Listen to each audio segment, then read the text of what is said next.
I was told, but I didn't believe it. But it does happen. Like,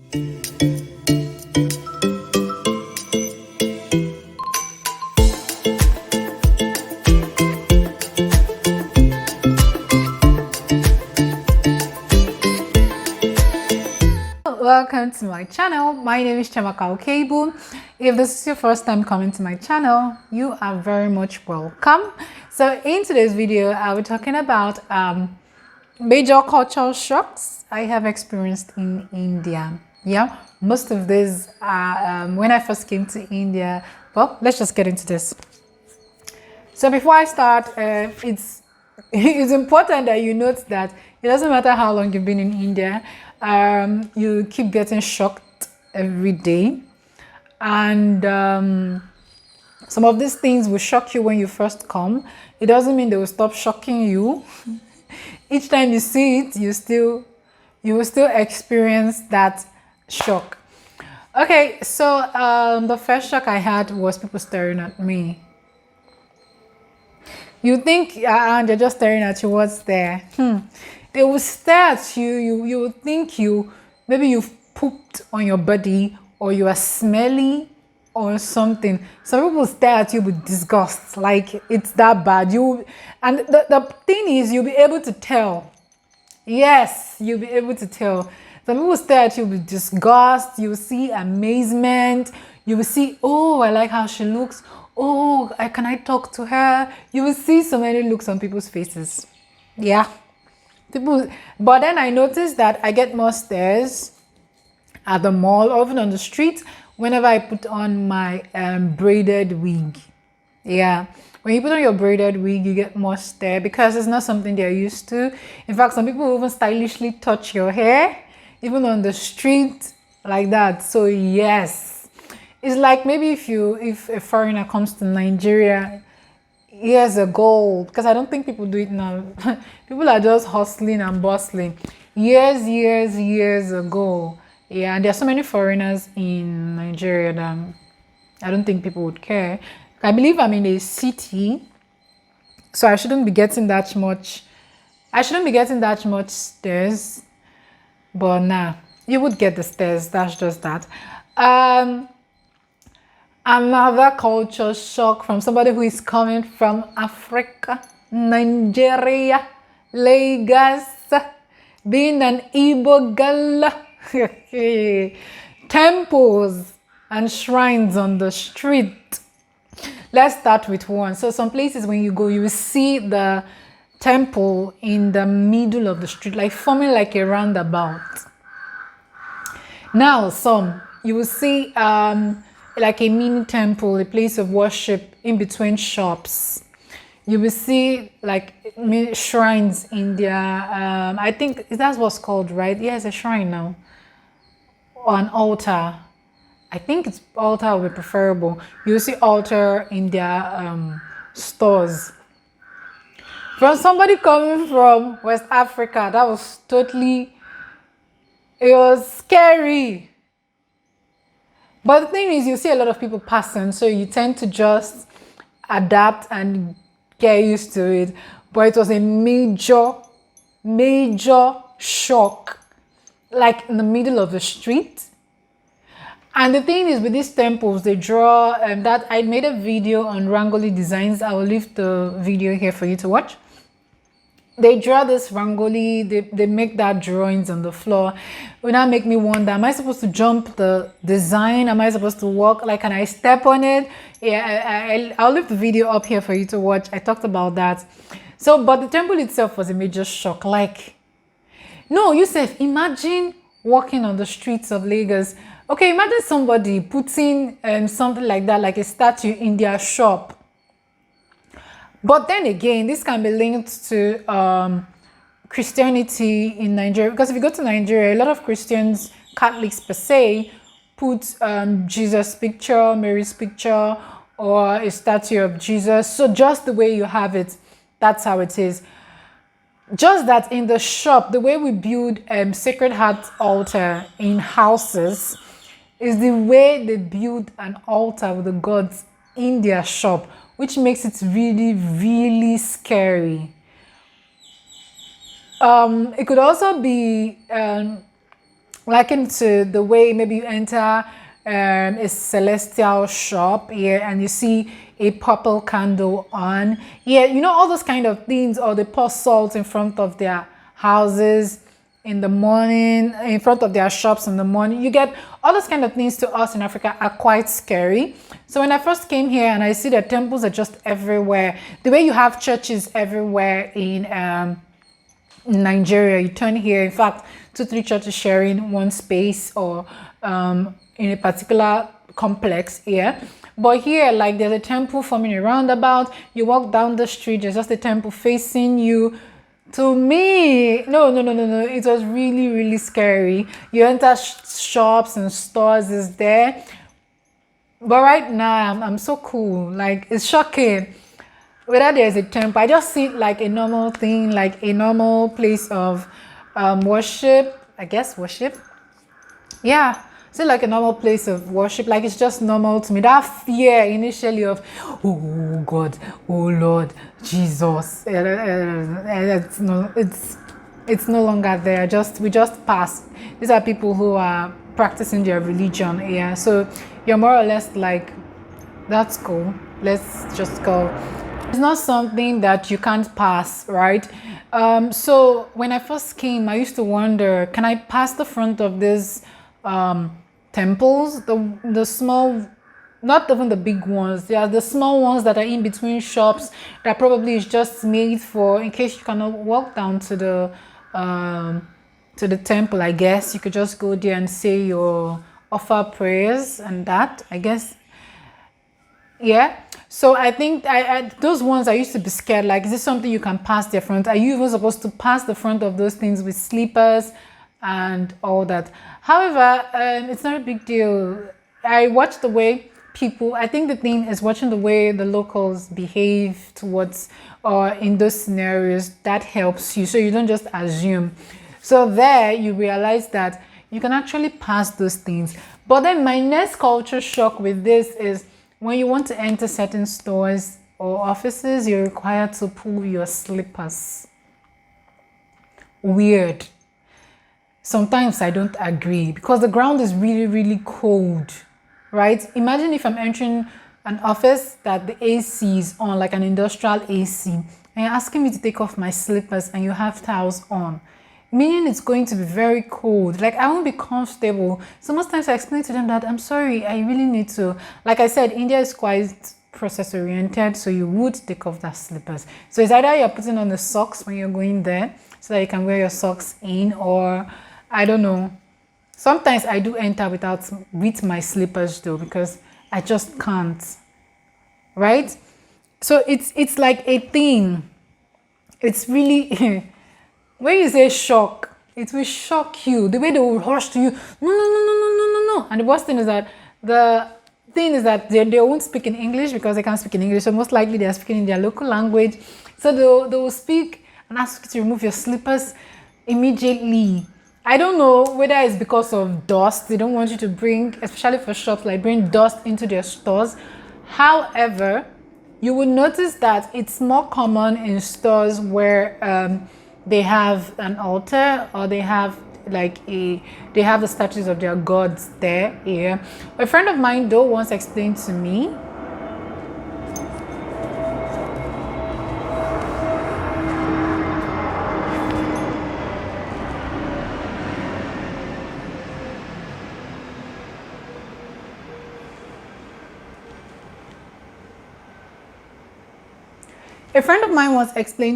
that the major reason why they do that is they treat their shops as a holy place. Yeah, so it's out of respect. So when you come and you take off your shoes, same thing applies to their houses. Now let me shock you. The part where I find no reason whatsoever, like, it's not about disrespecting the culture. It's the fact that, to me, it just didn't make sense, is at the hospital, clinics, health center. It doesn't make sense for you to ask me to take off my shoes in the hospital. That is really weird. Till now, I still do not understand the idea behind it. Like, we're talking about the hospital. Um, I don't know if maybe the problem is with me. Because where I come from, yeah, the hospital is like that place where you do not take off your shoes. Not as a child, not as an adult, you do not take off your shoes. In fact, you're not even supposed to be touching stuff, right? You limit yourself to what you're touching, your movements, surfaces. Do you get? But here, asking me to pull my shoe and walk barefooted, like going to the office. It's not like, okay, so maybe the way I'm describing it wrongly. It's not like they're asking you to pull your shoe at the entrance of the hospital. No. But when you want to go in for consultation, you're entering the consultant's office, you're being asked to take off your shoes at the door. I find that weird. And sometimes I try to see those asking me to take off your shoes, the consultants or the stores on entering. I find out that those persons are putting on their shoes. I don't know if you are in India and you have an explanation, as in you can enlighten us more. This is not in any way an abuse to the culture or anything, but it's a bit nice for us to know, like, why is that there? I've told you that a friend of mine once said that it's as a respect for a holy place, right? But how does that apply in the hospital setting? Because hospitals are a place where you could easily pick infections, right? You just wouldn't know. So it's advisable to be very, very careful. You asking me to take off my shoes at the hospital. What's the idea behind it? What's the idea behind me taking my shoes off at any point in time? Let us know. Maybe it's more than being a holy place. I would just like to know, because where we come from, when you pull off your shoes to walk, you start getting shouts like, go back and wear your shoes. Why would you be walking barefooted? Except maybe you're trying to say you're exercising your feet. I don't know if it's been scientifically proven that sometimes you should walk on your feet, but then you cannot do that out for a long distance. You can't even do that out of your compound. Even in your compound, your mom will be shouting, my mom will be shouting at you, why are you walking barefooted? What happened to your slippers and all that? So the difference in culture is just like this, right? So that's why it's a big shock to me. Yeah. Another culture shock is the fact that people cough openly. They practically want to cough into your mouth. Let me give you this gist. I have a friend of mine anyway, I once asked him when I noticed it, I'm like, why do you guys cough? Like, can't you cough and close your mouth? And I was like, there's nothing there. And because of that, when he sees me, he now wants to cough on me, to my face. First of all, that is highly unhygienic and quite disrespectful, yeah? But anyway, the thing is, you find a lot of people coughing. That was the first thing I noticed from Abu Dhabi when I was taking my connecting flight. A lot of people were coughing.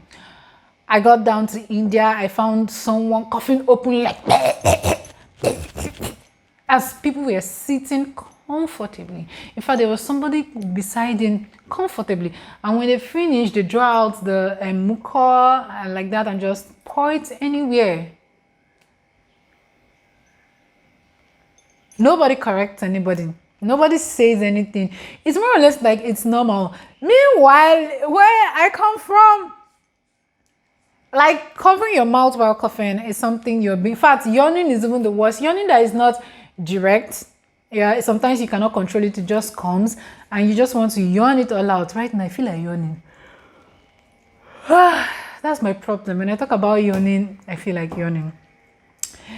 Yawning is such that you can't really control it, and sometimes you just want to express yourself. People are like, how dare, cover that your mouth there. How much more coughing? In fact, people would eat you raw. But here, nobody says anything. It's like normal for people to just cough without closing their mouth in public.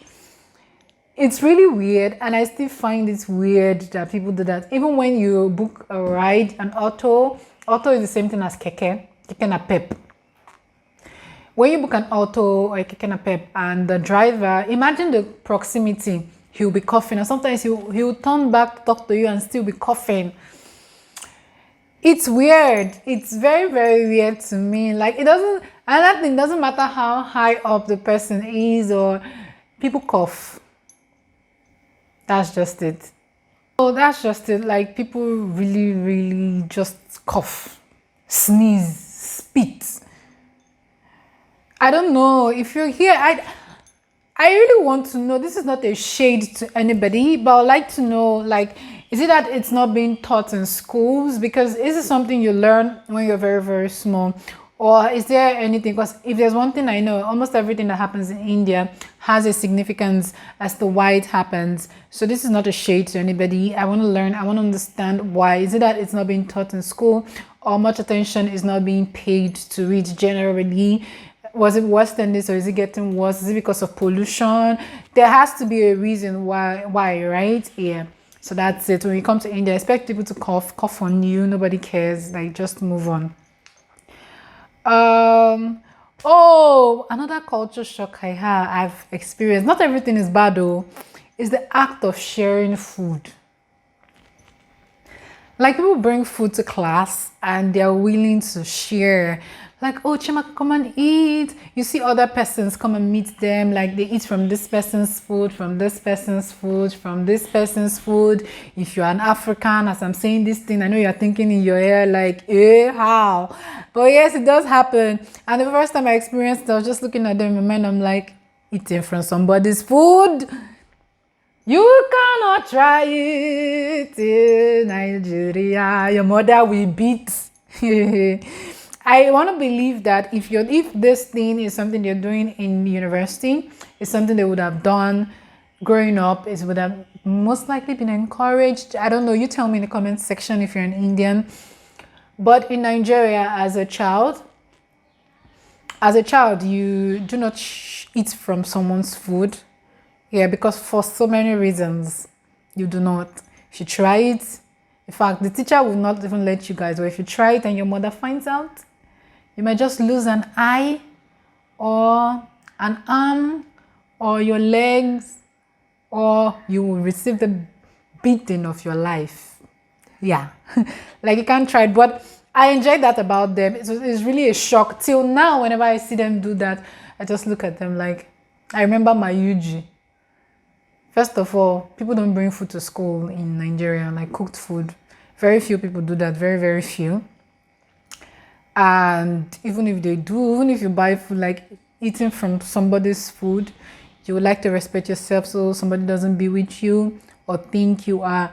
I'm not saying people are stingy with food, but the act of sharing food here is just so much that when I see them, I don't know, I just feel like, really, that's such a nice one. So thumbs up. Still a shock to me. So the thing is, not every shock is negative. Please, not everything is,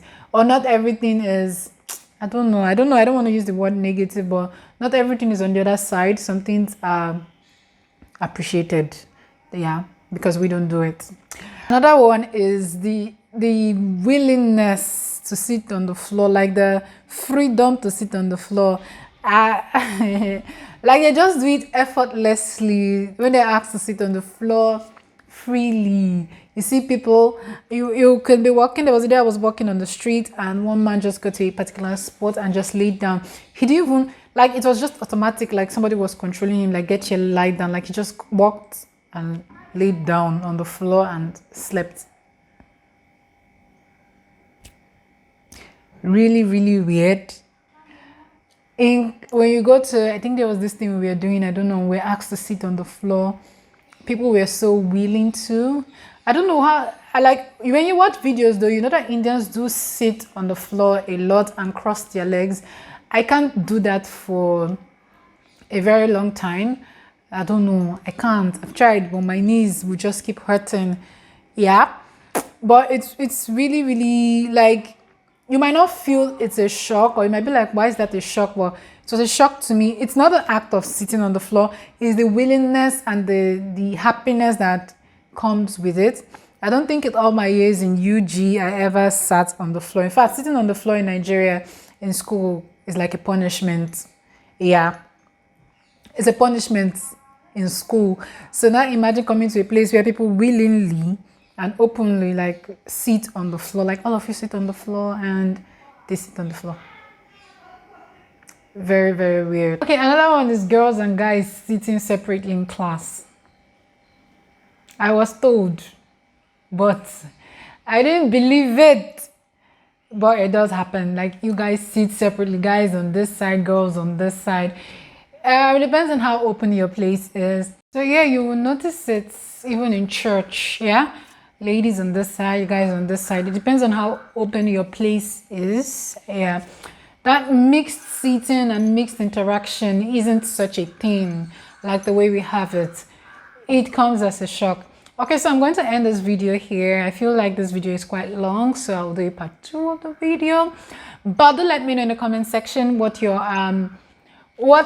culture shock have you experienced. If you have explanation to some of them, like just enlighten us as to this is why this happened, so that we know, right? But we also get to learn about the Indian culture. Do let me know in the comment section. Thank you so much for watching. If you have not subscribed at this point, click the subscribe button, smash that like button, and give this video a thumbs up if you liked my video. And I will see you in my next video. Bye. All right, so I'll see you in my next video. Bye for now. Bye, guys.